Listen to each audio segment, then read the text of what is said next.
প্রথমে গরম তেলে ফ্যাসা মাছগুলোকে আগে থেকে নুন হলুদ মাখিয়ে হালকা এপিটোপিট করে ভেজে রাখতে হবে।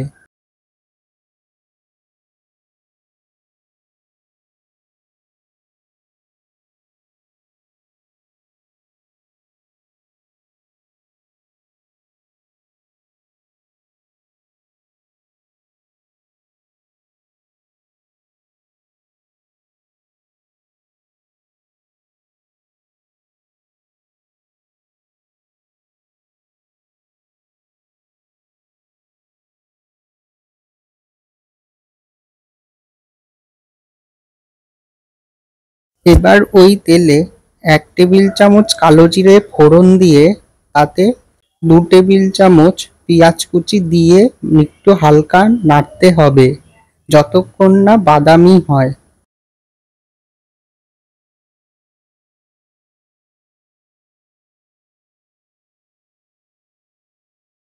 এবার তাতে মাঝারি মাপের একটা টমেটো কুচি ও নুন দিয়ে ভালো করে নাড়তে হবে যতক্ষণ না টমেটোটা আর পেঁয়াজটা মজে আসছে।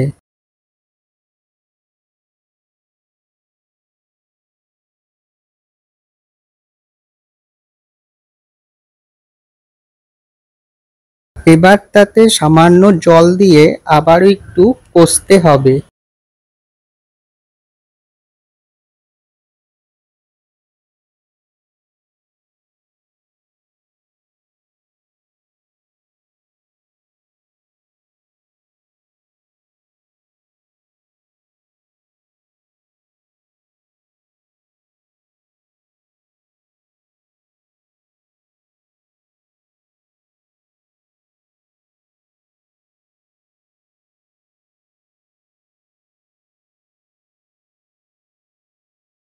এবার যখন কষা হয়ে তেল ছেড়ে আসবে তখন তার মধ্যে 1 টেবিল চামচ কালো সর্ষে, স্বাদ মতো লঙ্কা বাটা আর হলুদ গুঁড়ো দিয়ে আবারও কষতে হবে এবং আগে থেকে ওই মশলার জলটা ঢেলে দিতে হবে। তারপর কিছুক্ষণ নেড়ে নিতে হবে। নর্মাল জলের পরিবর্তে মশলার ধোয়া সেই জল দেন তাহলে এর টেস্ট আরো বেড়ে যাবে। শুধু তাই নয়, যেকোনো রান্নার টেস্টই বেড়ে যাবে। এবার ওই হালকা ভেজে রাখা ফ্যাসা মাছগুলোকে কড়াইতে দিয়ে কম আঁচে ফুটতে দিতে হবে।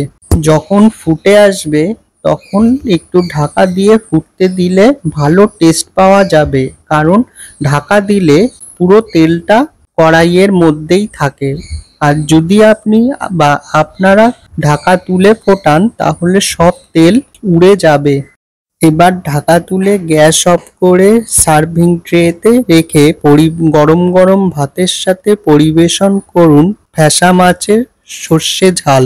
রেসিপিটি ভালো লাগলে লাইক, শেয়ার ও সাবস্ক্রাইব করে পাশে থাকা নোটিফিকেশন বেল আইকনটি বাজিয়ে রাখবেন।